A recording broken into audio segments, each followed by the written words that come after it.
السلام علیکم ناظرین، کیسے ہیں آپ سب؟ Welcome to Shahwar T V.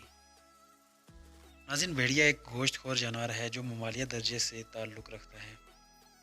دراصل گھریلو سطح پر سدائے ہوئے کتے بھیڑیا کی ہی نسل سے تعلق رکھتے ہیں۔ کیا آپ جانتے ہیں کہ بھیڑیا ایک آنکھ سے سوتا ہے، اور جب ایک آنکھ کی نیند پوری کر لیتا ہے تو اسی طرح دوسری آنکھ کی نیند بھی پوری کرتا ہے۔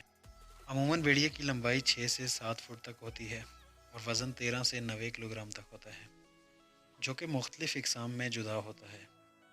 اس کی ہائٹ زیادہ سے زیادہ 38 انچز تک ہوتی ہے۔ یہ عام طور پر گروہوں کی شکل میں رہتے ہیں۔ ایک گروہ میں عموماً ایک ہی خاندان کے بھیڑیے ہوتے ہیں۔ عام طور پر ایک خاندان میں 15 بھیڑیے ہوتے ہیں۔ گروہ کے سربراہ کو سائنسی اصطلاح میں الفا میل کہا جاتا ہے۔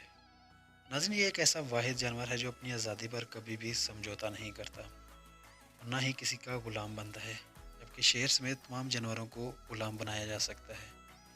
بھیڑیا کبھی بھی مردار نہیں کھاتا۔ اس کے علاوہ بھیڑیے کو عربی میں ابن البار کہا جاتا ہے، یعنی نیک بیٹا۔ اس کی وجہ یہ ہے کہ جب اس کے ماں باپ بوڑھے ہو جاتے ہیں تو یہ ان کے لیے شکار کرتا ہے اور ان کا مکمل خیال بھی رکھتا ہے۔ بھیڑیے کاروان کی شکل میں سفر کرتے ہیں۔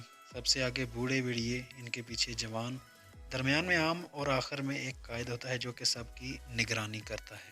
سردی سے بچاؤ کے لیے قدرت نے بھیڑیے کو موٹی کھال سے نوازا ہے۔ ان کی عمر زیادہ سے زیادہ 13 سال تک ہوتی ہے۔ بھیڑیا اپنی شریک حیات کا اتنا وفادار ہوتا ہے کہ اس کے علاوہ کسی اور مانس سے تعلق قائم نہیں کرتا۔ ایک سبق جو باعث عبرت ہے کہ بھیڑیا بھی اپنا بہترین خیر خواہ قائد منتخب کرتا ہے۔ اسی وجہ سے ترک اس سے پیار کرتے ہیں اور یہ ان کا قومی جانور بھی ہے۔ آج کی ویڈیو یہیں تک تھی۔ امید ہے ناظرین آپ کو یہ ویڈیو پسند آئی ہوگی۔ ایسی مزید ویڈیوز دیکھنے کے لیے ہمارا چینل سبسکرائب کریں۔